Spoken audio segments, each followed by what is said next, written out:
ya materi dari mesin learning ini itu sangat berkaitan erat dengan materi yang kita pelajari di data mining.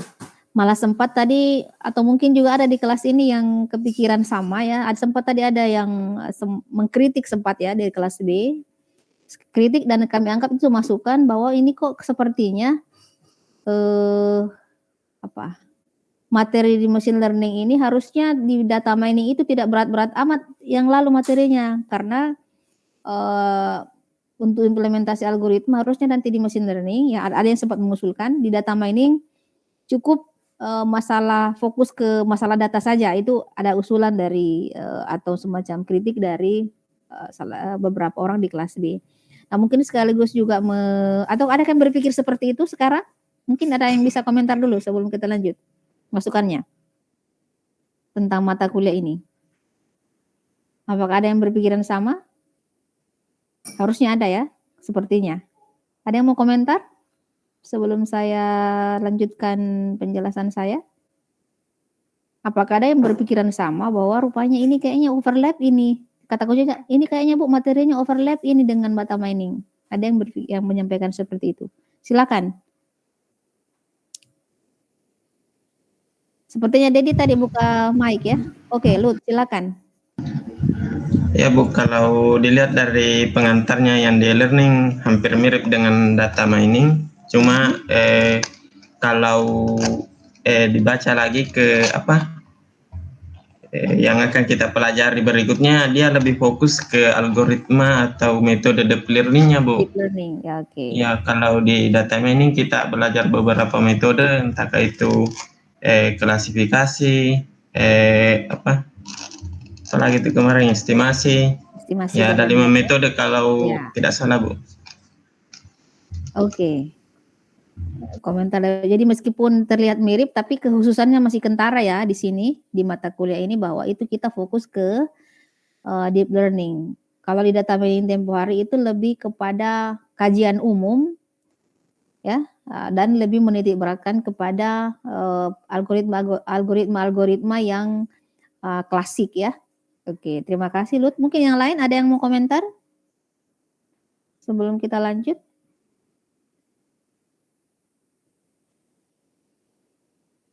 Oke, berarti tidak ada ya? Baik, kalau begitu diam berarti setuju ya. Kita lanjut. Nah, saya bisa bertanya Bu? Oke, silakan. Mungkin bisa digambarkan lebih jelas lagi Bu atau lebih detail mengenai hubungan kecerdasan buatan, data mining, kemudian pembelajaran mesinnya Bu. Oke, baik. Wah, ini sekaligus menjawab, nanti dijawab sama saya, justru mau minta ini dijawab sebentar ya. Oke, ya, terima kasih Lut ya.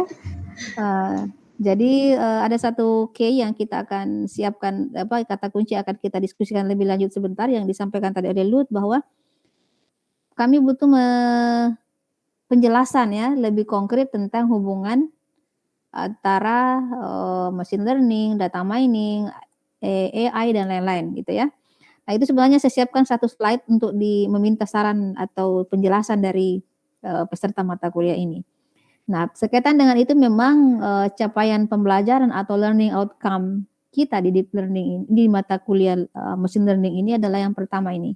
Seperti yang tadi dibilang oleh Lut, diharapkan bahwa seluruh mahasiswa bisa menguraikan tentang ruang lingkup dan potensi penerapan machine learning dalam hal ini deep learning.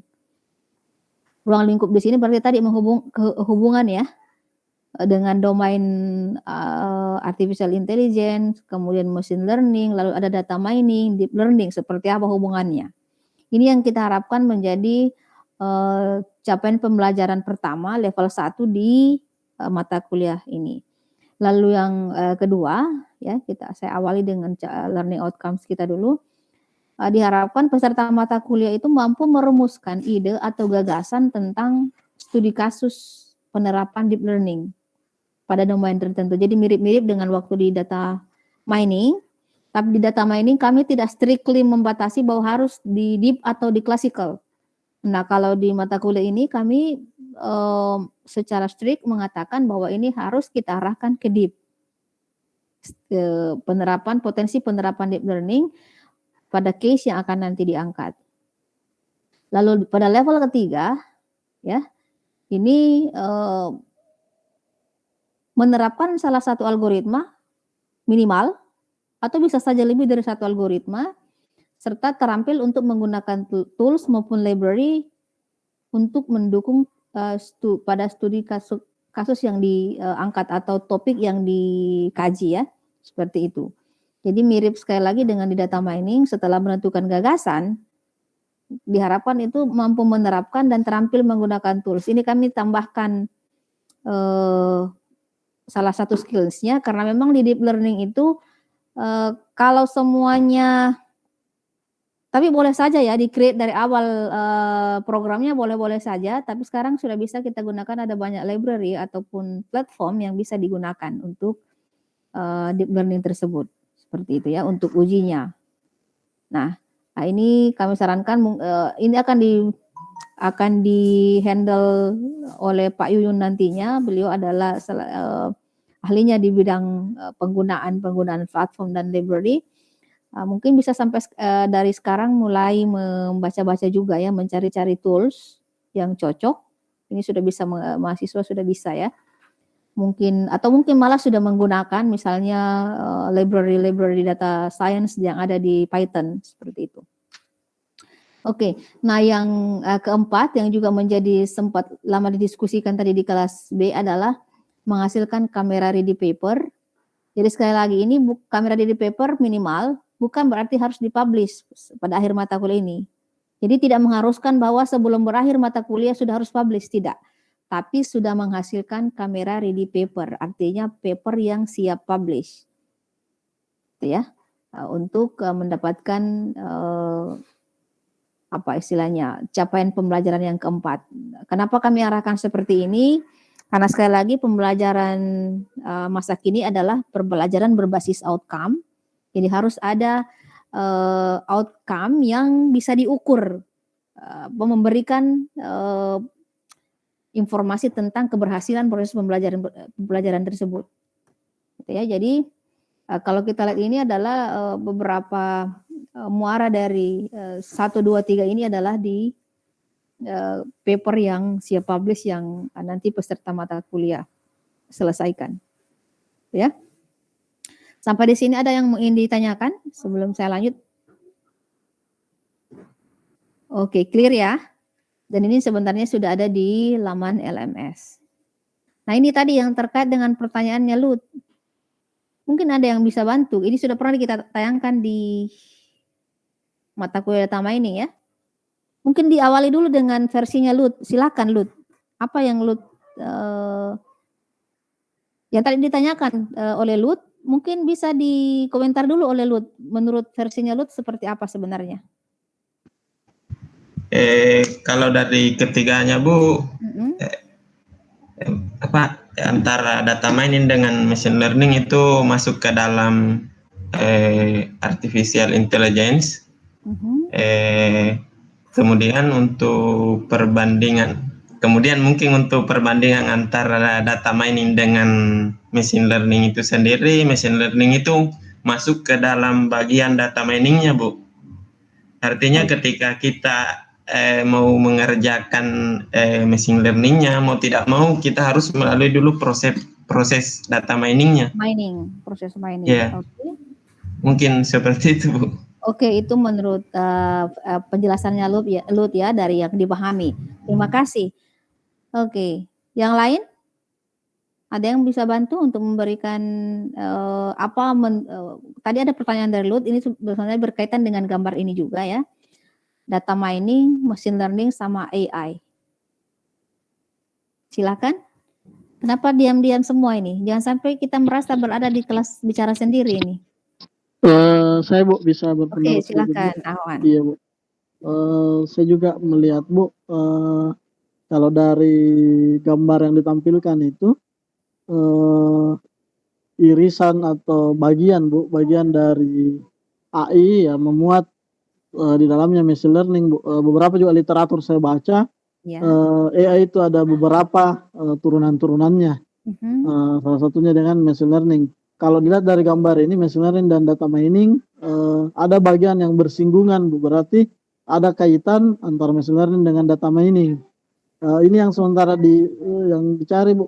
Apakah machine learning dan data mining itu tidak bisa dipisahkan atau seperti apa, Bu? Itu yang saya juga baca-baca, Bu, dan cari-cari literatur tentang itu, Bu. Oke, baik, terima kasih ya, Ahwan komentarnya. Ada lagi yang lain? Kalau saya Bu. Oke, silakan. Yang saya tahu itu jelasnya deep learning dan machine learning sebenarnya masih bagian dari kecerdasan buatan. Namun perbedaannya yang mencolok menurut saya itu Bu, dari segi pengolahan datanya. Kalau deep learning dia tidak terlalu maksimal dalam pengolahan data yang kecil. Nah, tapi kalau machine learning dia bisa mengolah data dengan data yang kecil Bu. Dari pengolahan datanya sebenarnya Bu. Itu menurut saya. Oke. Jadi masih ada tambahan? Itu saja Bu. Oke, baik. Jadi terima kasih. Jadi lebih fokus kepada di machine learning ada deep ya.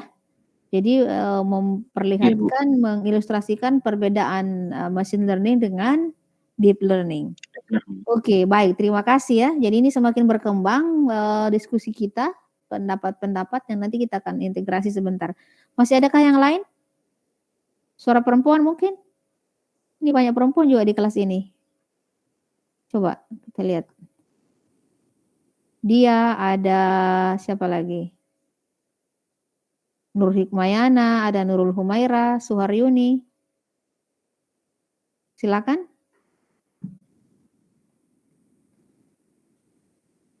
Tidak ada suara perempuan yang mau komentar.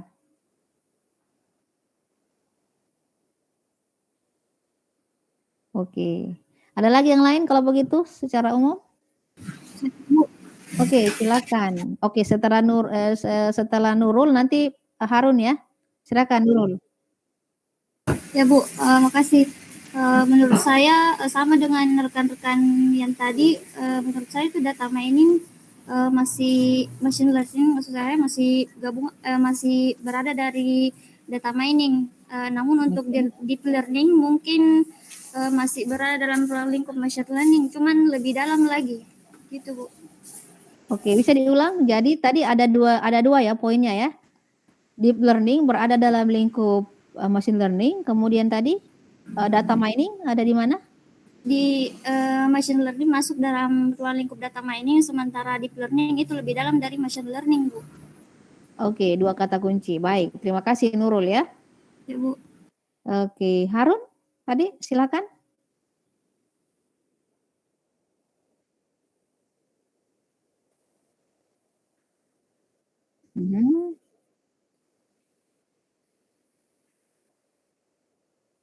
Oke, penemuan pattern. Kemudian data mining lebih kepada datanya ya. Seperti itu, Harun ya. Oke, terima kasih ya. Ada 5 orang yang sudah memberikan pandangannya, pendapatnya, dan semuanya saling terhubung dan saling menguatkan ya. Sebentar, saya izin minum dulu. Sebentar ya.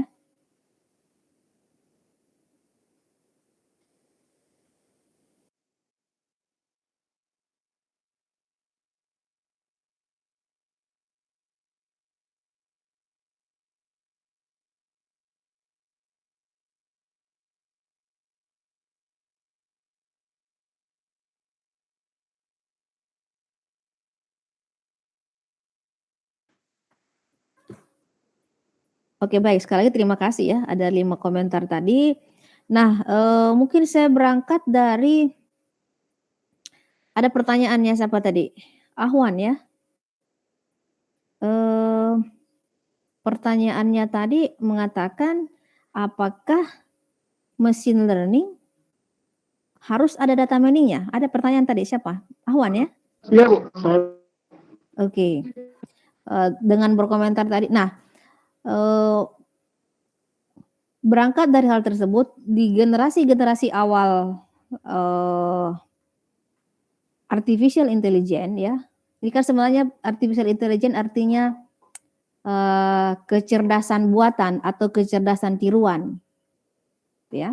Jadi memang device-device kecerdasan buatan itu awalnya tidak berbasis data science, gitu ya. Tidak berbasis menggunakan misalnya big data yang seperti ada sekarang ini. Biasanya ya sifat dari artificial intelligence itu pada waktu generasi-generasi awal sifatnya statik. Satu kali diisi di chip, kecerdasannya seperti ini saja, maka dia akan kecerdasannya seperti itu secara statik, gitu ya.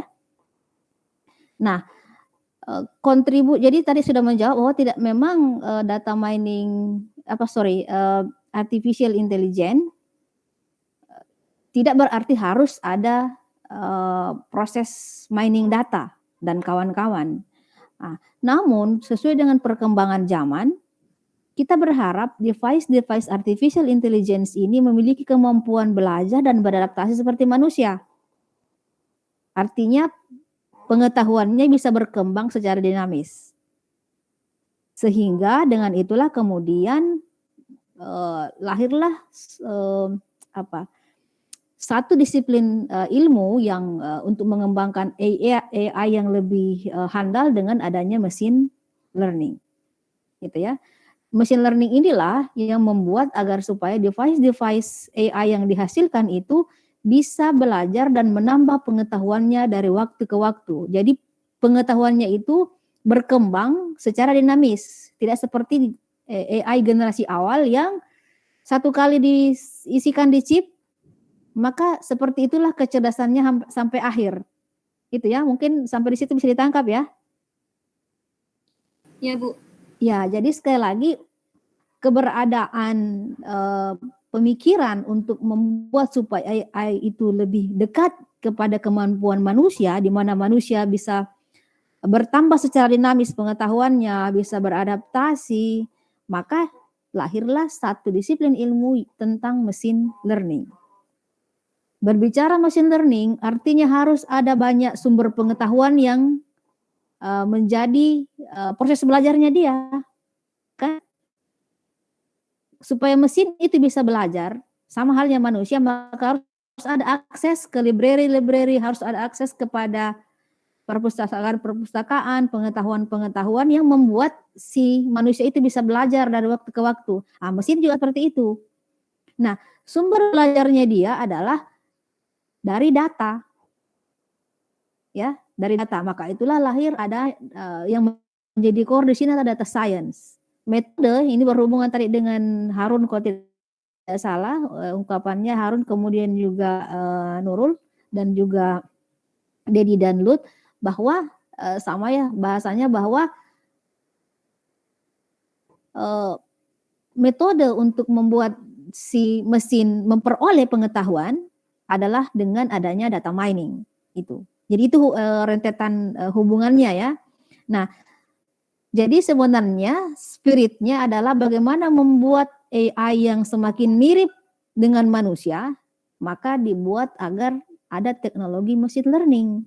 Sumber belajarnya dari apa? Dari data. Ya, keberadaan big data yang ada sekarang. Supaya data ini bisa dipelajari oleh si machine learning, harus ada pendekatan mining atau data mining. Seperti itu ya. Tapi kalau kita lihat dari secara garis besar kelompoknya antara hubungan tadi yang ditanyakan oleh yang sempat di highlight oleh Lut adalah AI adalah services yang istilahnya kecerdasan yang terlahirkan, ya. Kecerdasan yang terlahirkan ini diharapkan bisa beradaptasi atau adaptif dari waktu ke waktu, ya butuh learning yang kita kenal dengan istilah machine learning. Untuk bisa learning harus ada sumber pengetahuannya, sumber datanya, sumber belajarnya. Nah, itu berasal dari data. Kalau kita kenal istilahnya sekarang big data. Supaya big data ini bisa diekstrak untuk dipelajari, maka butuh proses mining. Jadi itu hubungannya ya. Nah, kata kunci berikutnya antara machine learning dengan deep learning, betul tadi yang Humaira sampaikan, sebenarnya deep learning itu adalah subset dari machine learning. Perbedaannya adalah dari pendekatan belajarnya. pendekatan belajar machine learning di awal kita kenal dengan istilah pendekatan klasik yang masih prediktif, analitik. Nah, dengan deep learning itu bisa melakukan pembelajaran dan interpretasi yang mendalam. Jadi belajarnya jauh-jauh lebih kompleks dan menghasilkan kecerdasan yang jauh lebih tinggi dari deep learning tersebut. Mudah-mudahan bisa ditangkap ya tadi hubungannya, bisa?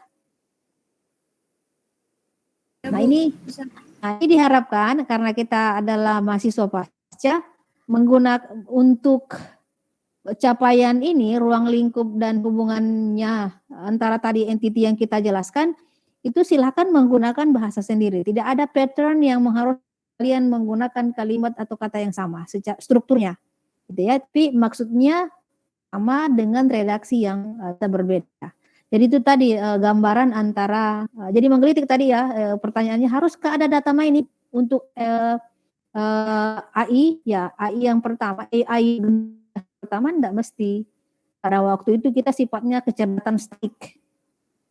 Tapi machine learning harus untuk membuat produk-produk AI itu menjadi dinamik atau adaptif, berkembang terus kemampuannya, pengetahuannya. Ya, itu roh dari machine learning. Nah, pendekatan machine learning ini ada yang klasikal di awal-awal, kemudian sekarang dengan keberadaan algoritma neural network itu membuat sehingga pendekatan machine learning bisa diarahkan ke deep learning. Ya, pembelajaran yang jauh lebih mendalam. Tentu saja pembelajaran yang jauh lebih mendalam akan menghasilkan kecerdasan yang tentunya jauh lebih tinggi levelnya dan kompleks, gitu ya. Oke, mudah-mudahan bisa ditangkap maksud dari hubungan antara ketiga hal yang tadi di-highlight oleh Lut ya. Baik, kita lanjut. Ini untuk slide saya, kebanyakan gambar-gambar saja untuk kita komentari ya. Nah, kalau kita lihat sebenarnya machine learning itu adalah satu domain yang menjadi kajian dalam artificial intelligence ya. Kita mungkin ingat ya. Artificial intelligence merupakan sudah mewarnai di kehidupan sehari-hari, di handphone kita, di laptop kita itu sudah ada berbagai teknologi yang membantu untuk memudahkan manusia ya kecerdasan buatan ini. Contoh-contoh misalkan yang pakai apa? Ada yang pernah dengar Alexa, Siri? Gitu ya? Nah, Bu. Alexa perintah Pak. Itu kan adalah entah kenapa sekarang ini rata-rata kebanyakan bukan semua, kebanyakan produk-produk AI untuk fitur-fitur asistensi itu menggunakan nama perempuan ya. Seperti itu. Bahkan di beberapa situs untuk traveling ataupun misalnya e-commerce itu sudah disiapkan software-software AI yang bisa mendampingi pengguna ya. Seperti itu untuk memudahkan.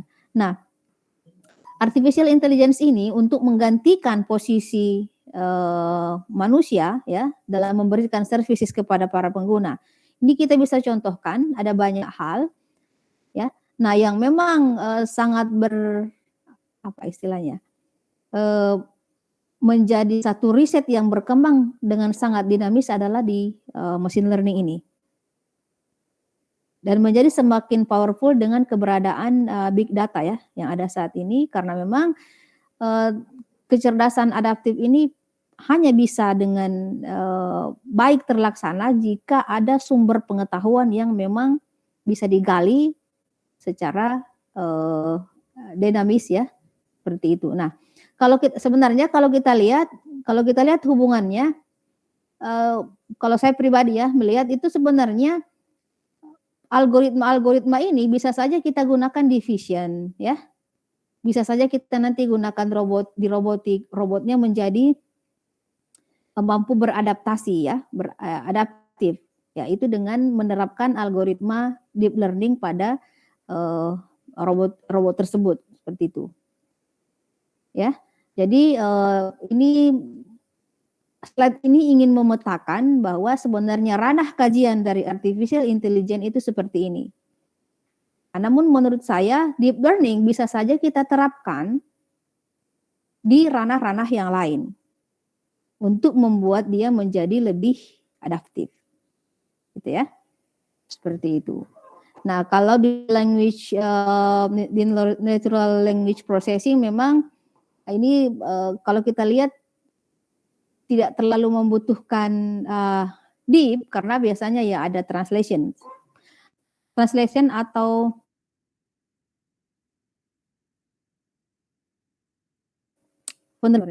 korpus menerjemahkan. Namun jika misalnya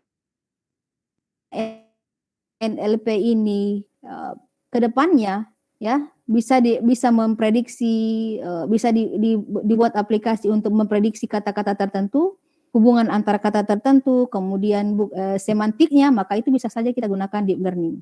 Tapi kalau berhubungan dengan sintaks saja, ya ini bisa menggunakan tanpa deep learning pun bisa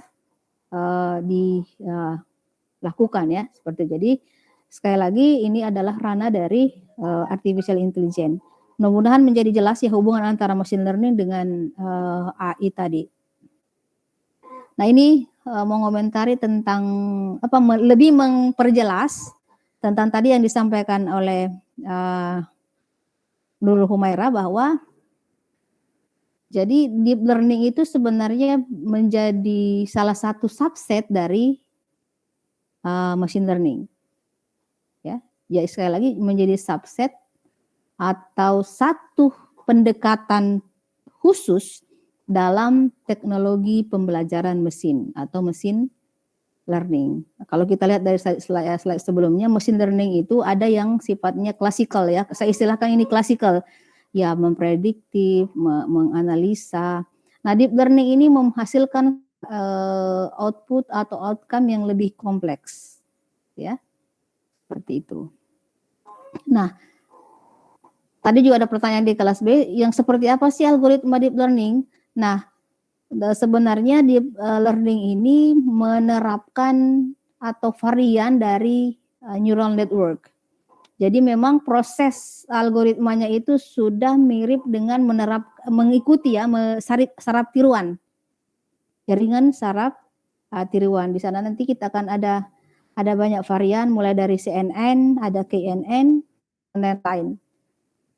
Jadi apa istilahnya? Base dari deep learning adalah algoritma neural network dengan segala variannya, gitu ya. Tapi betul ada algoritma asosiasi. Ada pertanyaan tadi juga. Jadi kalau begitu asosiasi apalagi? Cluster, klasifikasi itu bukan machine learning. Ya, mereka masuk machine learning karena memang membelajarkan mesin ya. Membelajarkan mesin namun tidak masuk dalam kategori deep learning.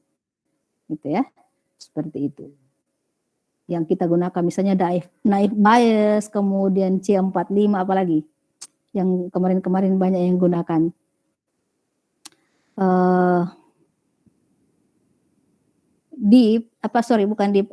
ID3 dan lain-lain itu memang jadi sekali lagi algoritma ini kan berusaha membelajarkan ya menjadi machine learning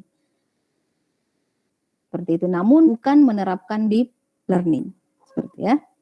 Oke, nah ini contoh saja bahwa dengan penerapan deep learning itu sekarang aplikasi-aplikasi yang ada di sehari-hari kita gunakan. Ya mungkin kita sebelum lanjut, adakah yang pengalaman misalnya sebagai pengguna Google mungkin yang merasakan bahwa kok saya Google begitu kenal? Mungkin bisa dicontohkan. Ada yang merasa sering ada rekomendasi-rekomendasi yang dirasakan atau ketika menggunakan Facebook. Mungkin ada yang bisa sharing? Contoh-contoh AI. Oke, silakan Pak Rizal. Ya memang pengalaman dari karena biasa sering-sering di Google itu biasanya dia kenali apa yang biasa kita buka setiap harinya, Bu. Jadi dia selalu menampilkan apa-apa yang selalu kita buka. Misalnya Contohnya kalau misalnya dalam seminggu kita mencari tentang jurnal, kalau misalnya kita minggu berikutnya kita mencari tentang hal yang lain, tetap jurnal yang biasa dia tampilkan.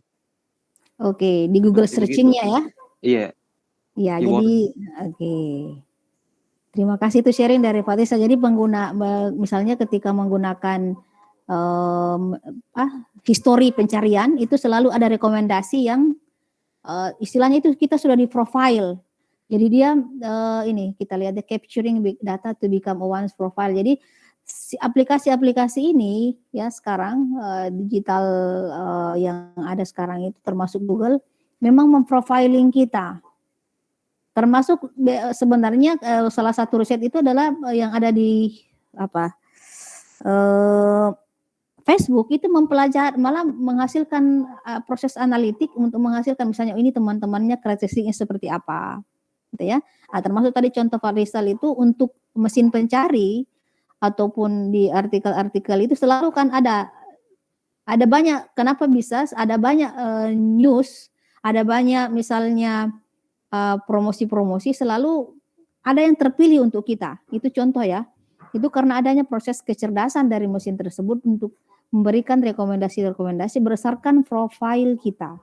Jadi kerjaan memprofile inilah itu dengar dari kerjaan si mesin learning ini. Seperti itu ya, mempelajari profil dari seseorang berdasarkan apa? Berdasarkan data yang dimiliki dari data dari histori yang dimiliki oleh orang tersebut. Bisa dengan biodata yang dia input, bisa dengan kegiatan sehari-hari, bisa dengan siapa yang diajak berkomunikasi. Seperti itu ya, mungkin itu contoh. Nah, mungkin ada yang lain sharing pengalamannya?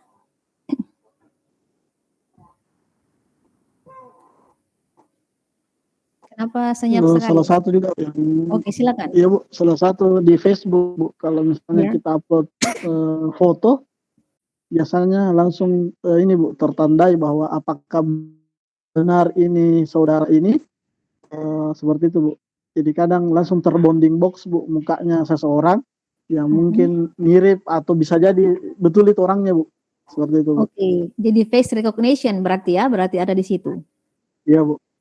Ya, nah kalau dulu kita harus kalau mau tag orang itu apa istilahnya tag, mencolek ya. Misalnya ini bersama si ini itu kan harus kita colek manual biasanya.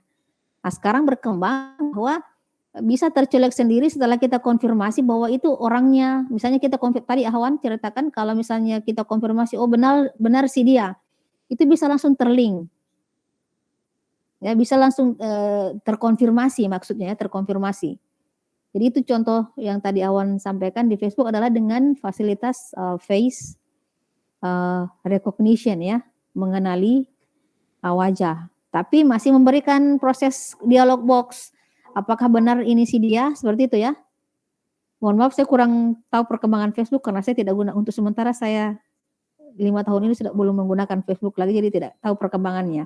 Mungkin ada yang sudah bergabung di Facebook sekitar 7 tahunan bisa memberikan share perkembangan dari awal kemudian apa yang terjadi sekarang yang ekstrim perubahannya. Selain yang tadi Awan sampaikan tentang face recognition. Ada yang lain yang berubah dari Facebook? Ada Bu. Oke, silakan Nurul. Kan biasanya kalau Moki dulu masuk pakai sandi, misalnya kalau dilupa ada lagi pemberitahuan bilang kita gunakan sandi lama, ubah lagi ke sandi baru gitu Bu. Jadi ada apa fungsi untuk merekomendasikan masuk gitu? Ya karena pemberitahuannya sandi yang Anda masukkan itu sandi yang lama jadi harus diubah ke baru. Oke, berarti ada kemampuan untuk mendeteksi bahwa ini sudah lama penggunaan passwordnya menjadi tidak secure, begitu maksudnya Nurul? Iya Bu.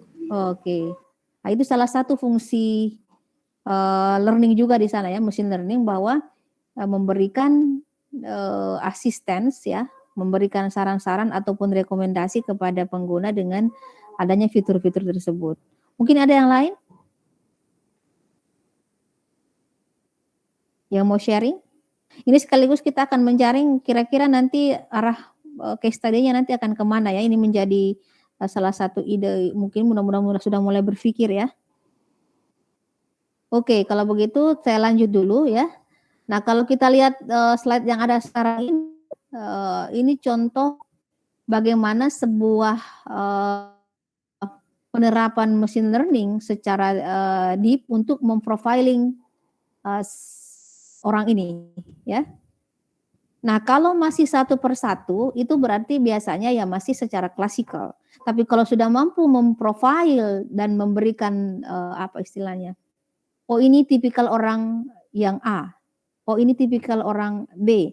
Dengan melihat profil ini maka dia level learning-nya sudah semakin kompleks ya. Kalau yang ada sekarang kan masih mungkin di Google akan sangat berpotensi untuk menghubungkan seluruh profil kita ya. Mesin yang biasa dipakai atau mungkin transportasi yang biasa dipakai, kalau kita sudah menggunakan nanti terintegrasi juga untuk transportasinya misalkan. Ya.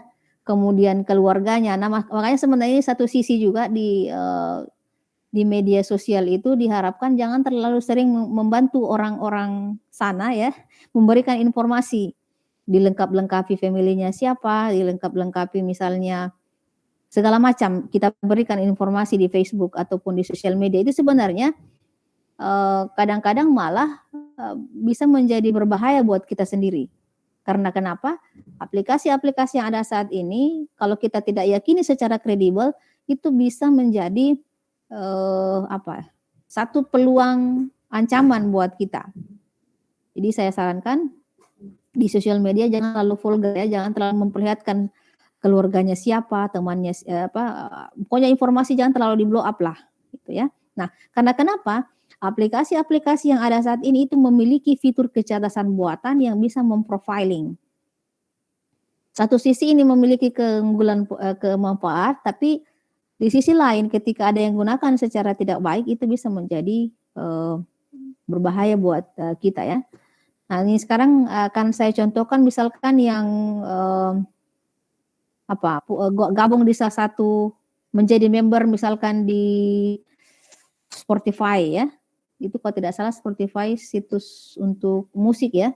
Kemudian Netflix misalkan itu dengan kemampuan learning dari sistem yang mereka buat, website yang mereka buat itu bisa memberikan memprofiling penggunanya sehingga nanti bisa memberikan services ataupun layanan-layanan pendamping yang memudahkan pengguna.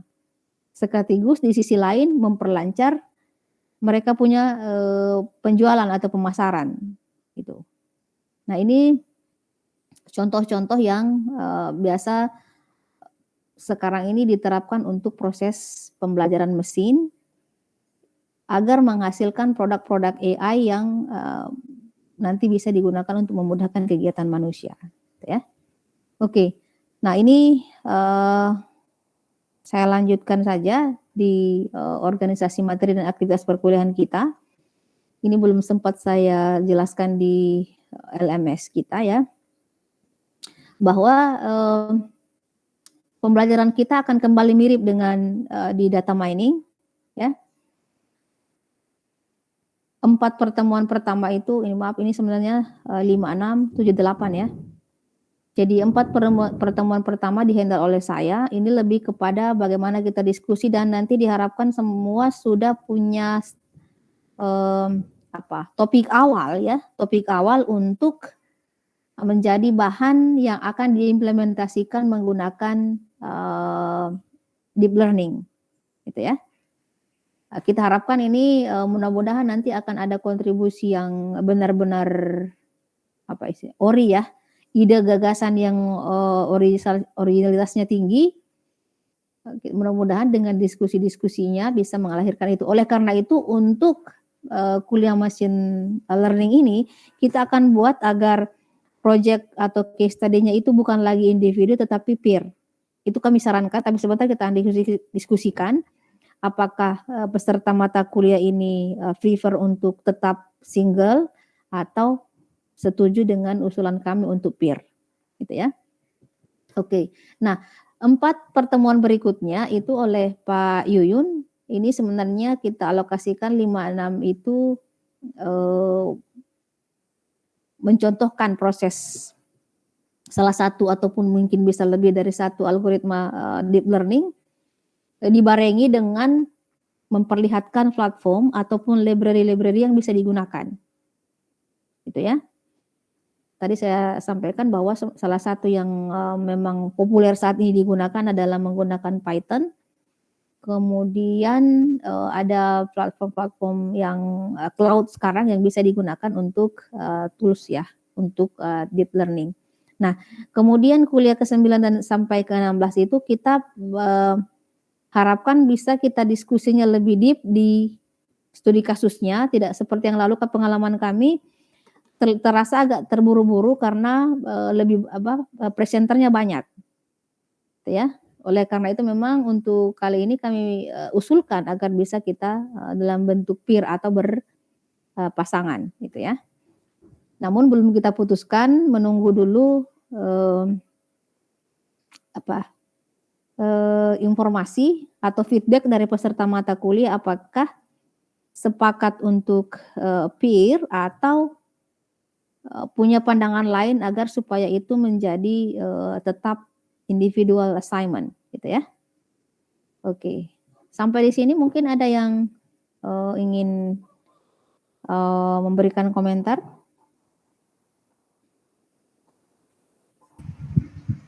Saya Bu. Oke, silakan Lut. Mungkin bagus juga kalau peer Bu supaya bisa saling membantu, mengingat juga di semester ini sudah bisa mulai proposal. Iya. Kemudian untuk di bagian keduanya Bu, di presentasinya mungkin bisa di pertemuan 9-10 minggu keduanya Bu. Berarti pertemuan 11-12 Bu. Karena mungkin agak kesulitan juga ketika misalkan kita ingin mencari data, apalagi kan dalam hal ini kita belajar secara mandiri Bu. Betul. Oke, jadi inginnya supaya nanti tetap seperti ini 8, tapi ada waktu jeda untuk menyelesaikan, begitu maksud usulan dari Lut ya? Iya Bu, mungkin bisa dikasih waktu di pertemuan 9-10-nya untuk fokus untuk kerja papernya. Papernya, oke, baik. Salah satu usul kami akan diskusikan dulu ya Lut ya, tapi ini sarannya bagus supaya nanti ada waktu begitu untuk menyiapkan. Oke, kita akan fleksibel. Terima kasih Lut. Berarti Lut sepakat kalau dia peer ya, kita peer ya. Ada yang lain? Oke, ada yang lain yang ingin memberikan saran? Oke, silakan Harun. Tunggu dulu, sebelum bertanya, mau peer atau mau single? Individu atau peer?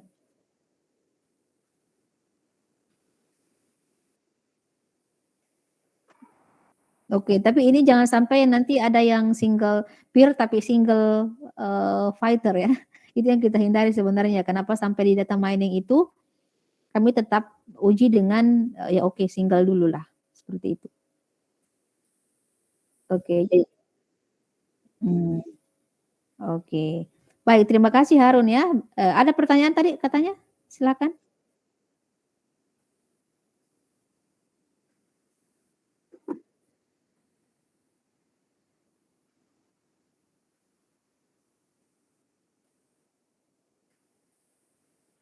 Oke.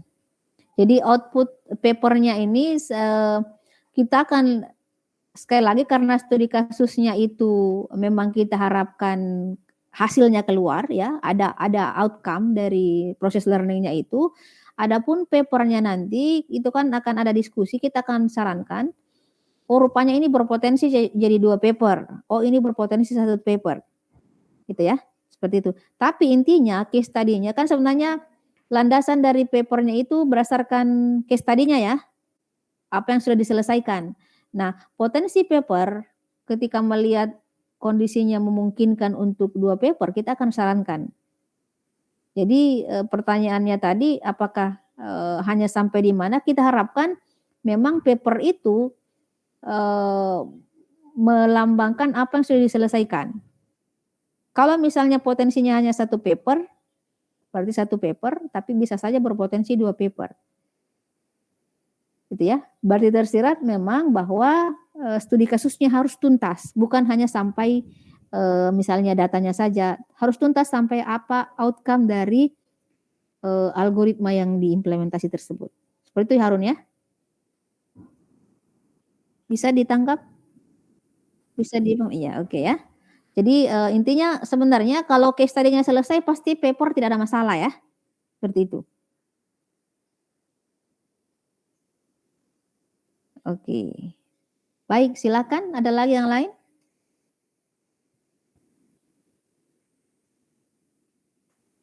Oke, terkait dengan tadi saran dari Harun, jika masih membutuhkan waktu untuk berpikir tentang saran untuk kita peer atau single dalam proyeknya, nanti tolong dikonfirmasi di WA group ya. Jadi mungkin masih butuh waktu untuk berpikir apakah setuju untuk individual atau setujunya untuk peer. Tadi sudah ada saran dari masukan dari Lut, kemudian Harun bahwa lebih prefer untuk menggunakan apa kita berpasangan ya untuk penyelesaian case study-nya ini, seperti itu. Oke. Tidak ada lagi kah yang ingin dikomentari? Jika tidak ada, saya akan coba memperhatikan dulu di LMS-nya. Tidak ada? Oke, diam berarti tidak ya? Oke, baik. Nah, sebelum saya tutup slide ini, saya kembali ingin mengingatkan bahwa Saya Bu, oh ya, oke, silakan Dedi. ingin dulu memperjelas dulu ini di pertemuan kedua. Di sini kan saya lihat ada individu. Iya. Pada saat saya apa data mining Bu. Oke, betul. Nah, itu yang saya mau perlihatkan sebentar Pak Dedi, gitu ya. Jadi memang betul, ini sudah teliti sekali nih, sudah melihat ya di LMS. Betul, memang baru saya siapkan heading-nya. Saya belum, mohon maaf ini masih proses menyiapkan materi memang, karena ini masalah satu mata kuliah baru di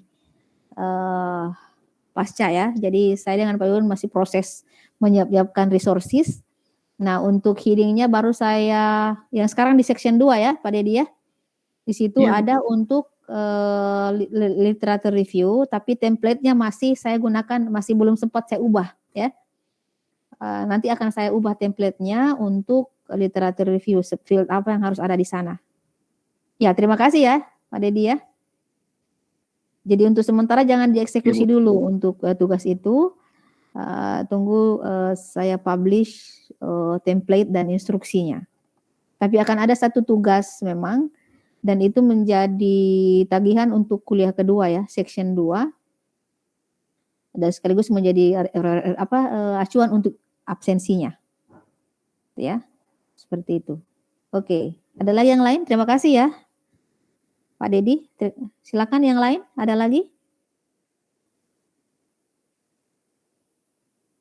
Oke, tidak ada. Nah, kembali meng-highlight sebelum kita end session untuk pengantar ini. Jadi ingat-ingat saja slide ini, bagaimana hubungannya ya.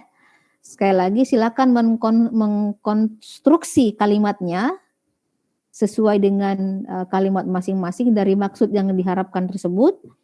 Ya, ini untuk mengurangi kita melihat sesuai dengan buku teks, bukan. Jadi sekali lagi silakan di-create kalimatnya sendiri tentang maksud hubungan dari beberapa entity yang ada di gambar ini ya. Tadi sudah kita diskusikan antara artificial intelligence, machine learning, kemudian ada deep learning, data science, dan big data. Nah, ini adalah turunan dari gambar ini ya.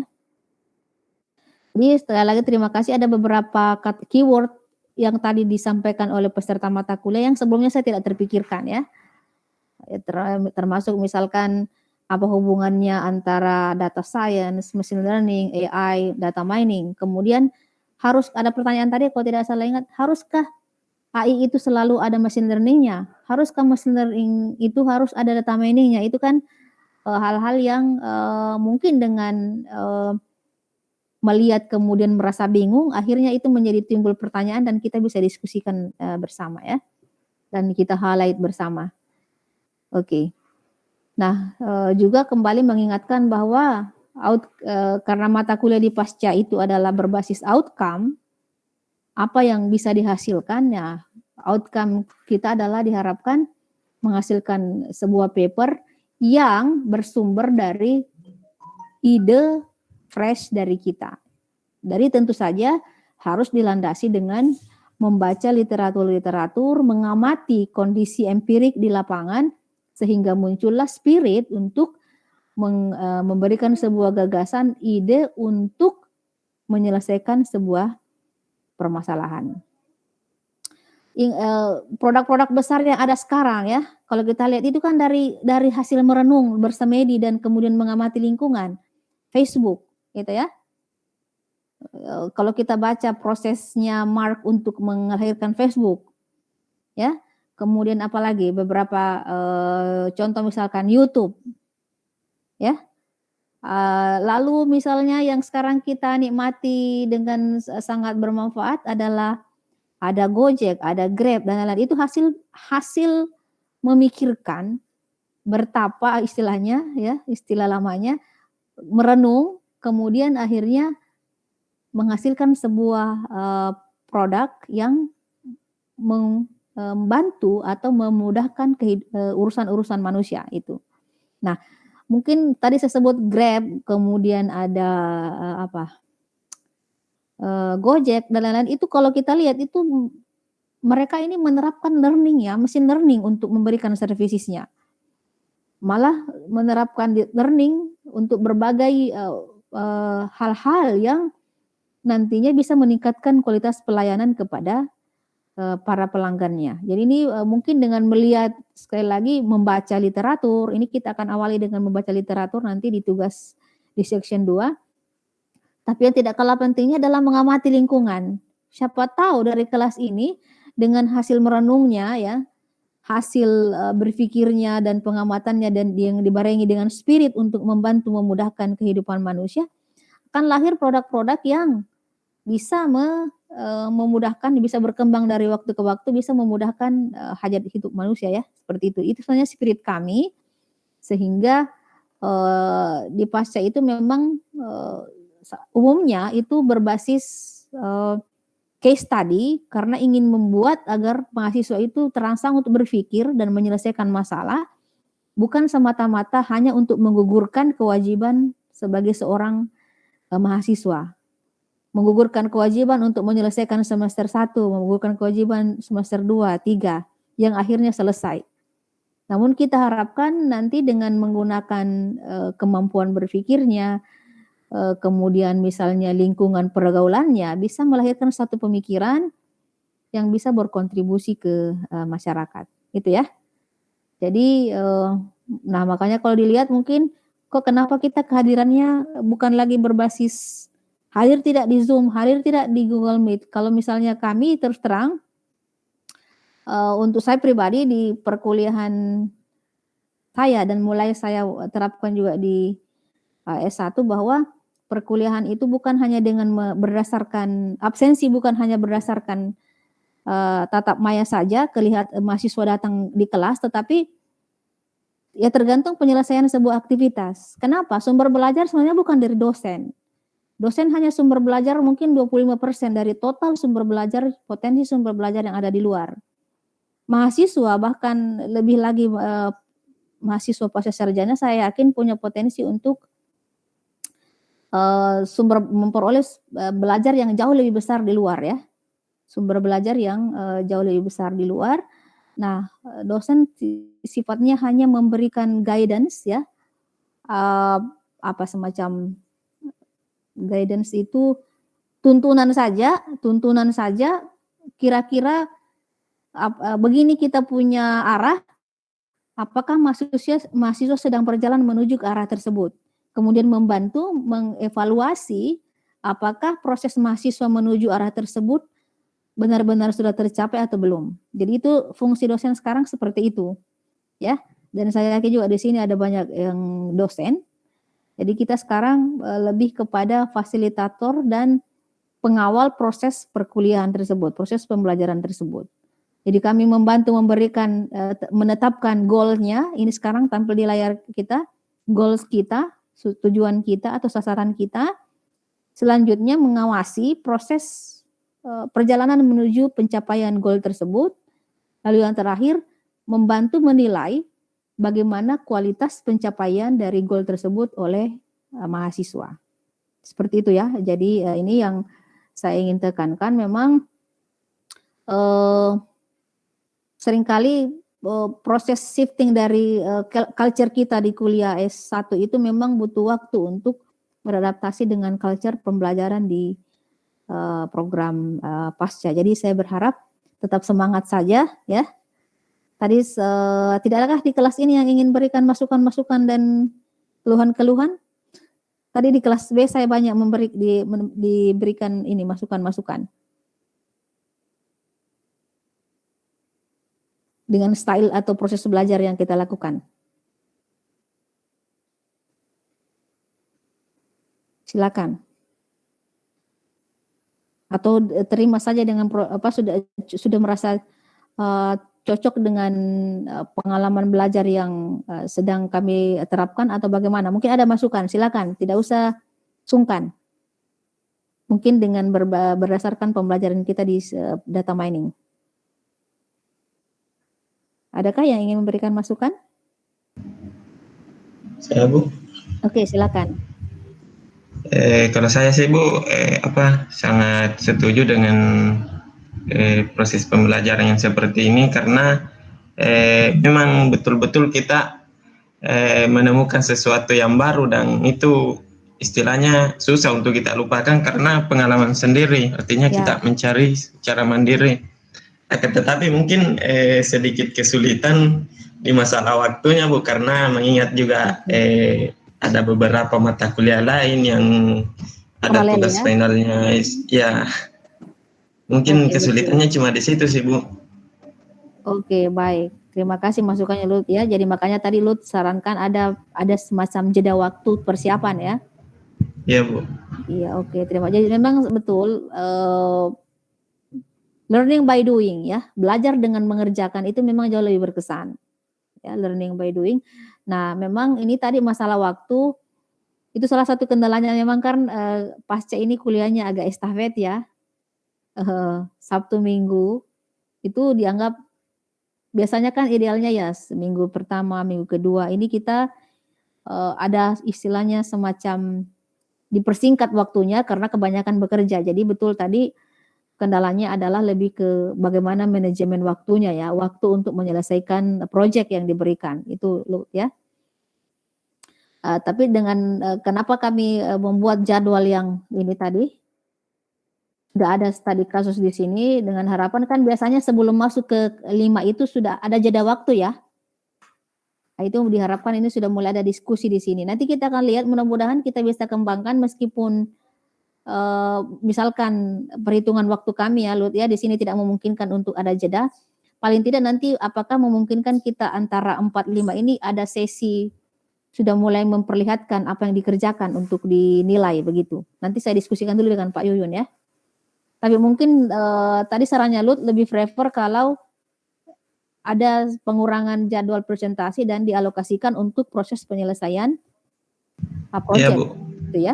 Oke. Kalau bisa seperti itu sih, Bu. Kemudian untuk di bagian studi kasus, Bu, mungkin lebih bagus lagi kalau ada semacam sesi diskusi dengan dosennya mengenai studi kasus yang kita angkat, apakah memang layak atau bagaimana? Karena kan lama lagi proses perbaikan papernya kalau nanti dikerjakan setelah presentasi, Bu. Betul, ya. Oke. Jadi minimal sudah mulai ada penjelasan tentang arahan tentang skopnya ya sebelum mulai, begitu maksudnya? Iya, Bu. Oke, baik. Kita akan pertimbangkan itu dan kami diskusikan dulu bagaimana teknisnya ya, Lut ya. Ya, Bu. Yang lain? Terima kasih masukannya, Lut. Yang lain? Oke, saya pikir cukup ya, kalau begitu. Jadi sekali lagi, kami harapkan dengan, proses yang kami upayakan ya, tentu saja tidak sempurna ya, karena memang dosen juga itu sebenarnya trial and error di tanda kutip ya. Trial and error di pendekatan, kemudian mungkin trial and error di sisi organisasi, materi kami misalkan. Makanya itu memang dosen ya dari waktu ke waktu harus menerapkan proses yang namanya, penelitian tindakan kelas ya, mengamati kira-kira, situasinya kalau kami sajikan seperti ini bagaimana, pendapat mahasiswa, feedback mahasiswa seperti apa. Nah, inilah yang, untuk saat ini yang mampu kami organize untuk kelas ini seperti ini, dan diharapkan tetap secara dinamis mahasiswa memberikan masukan-masukan ya, dengan harapan proses kita menjadi lebih maksimal. Nah, mungkin yang lupa tadi saya sampaikan, ini mirip dengan di data mining, strictly kami ingatkan kembali agar tolong nanti di makalahnya itu menggunakan, sudah membiasakan menggunakan reference, manager. Sudah ada yang seperti itu di data mining, tapi masih lebih banyak yang tidak menggunakannya. Jadi kiranya kami diingat ya.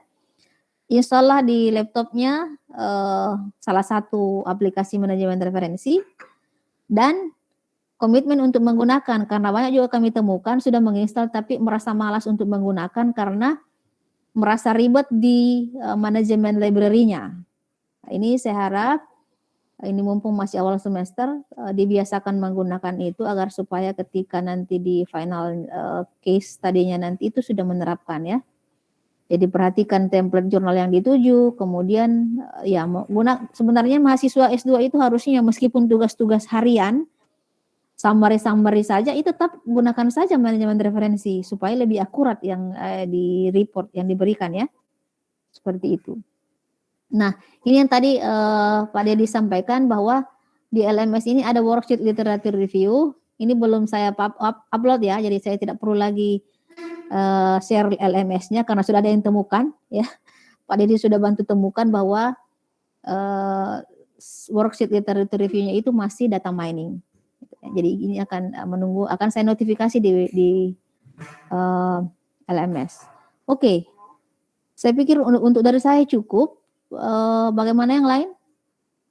Yang belum bersuara ada Musliadi, siapa lagi? Nur Hikmayana, Suharyuni, Tamsir biasanya bersuara ini. Sehat-sehat kah Tamsir? Hadir Bu. Hadir ya. Lagi kalem hari ini ya. Oke. Senang nyimak aja Bu. Oke, baik. Ada Wahyu Artanugraha, ada pendapatkah Wahyu? Siapa lagi yang tidak bersuara? Cakra. Masih ada waktu untuk menyapa-nyapa ini, karena masih ada waktu. Jadi, oke. Ada pendapatkah? Cakra?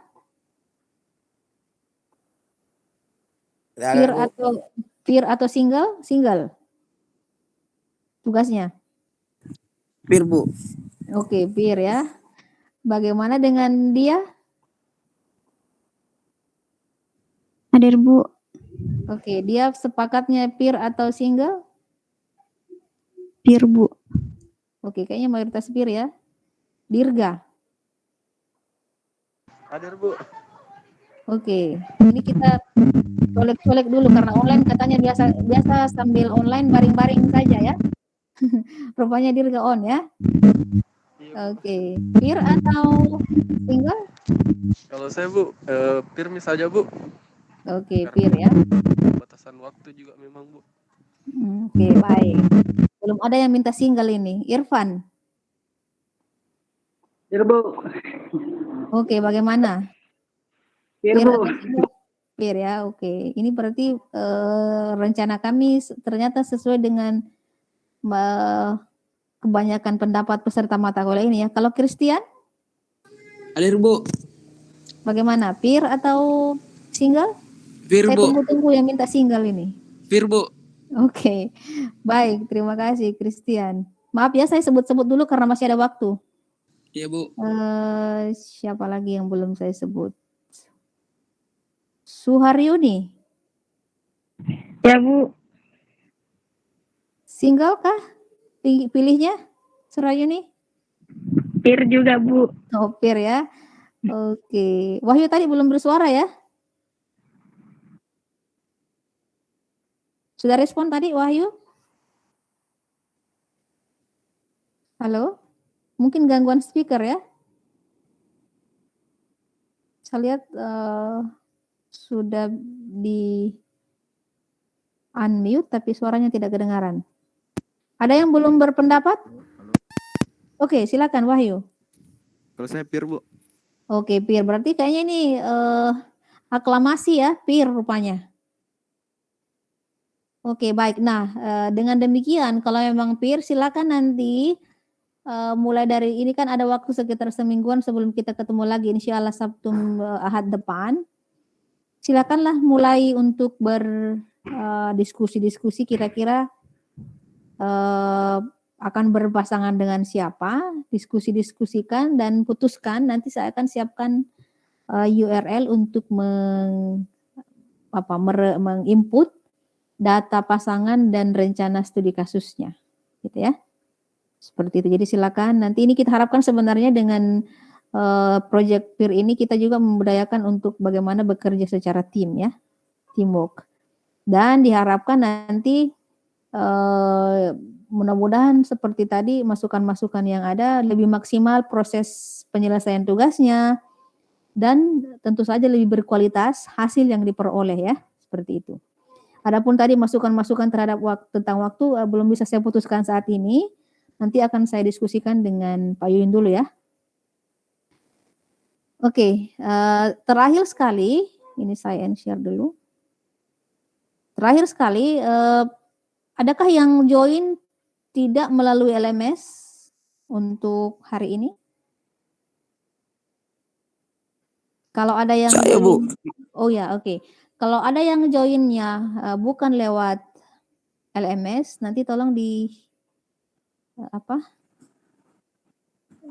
ditulis nanti datanya di WA group ya. Jadi nanti ada list yang join bukan melalui LMS. Kalau yang dari LMS saya sudah otomatis bisa deteksi siapa yang join, tapi kalau yang joinnya bukan lewat LMS, saya tidak bisa identifikasi ya, supaya saya tidak perlu lagi absen manual lagi. Baik, sekali lagi terima kasih atas waktunya pada hari ini. Mohon maaf atas segala kekurangan. Mari kita tetap fokus ya, menyelesaikan proses perkuliahan kita dan mudah-mudahan apa yang kita niatkan ini bisa mencapai learning outcome atau goal akhir yang kita harapkan. Itu ya. Termasuk mungkin sudah mulai siap-siap, kalau tidak saya salah dengar dari Pak Yuyun, semester ini sudah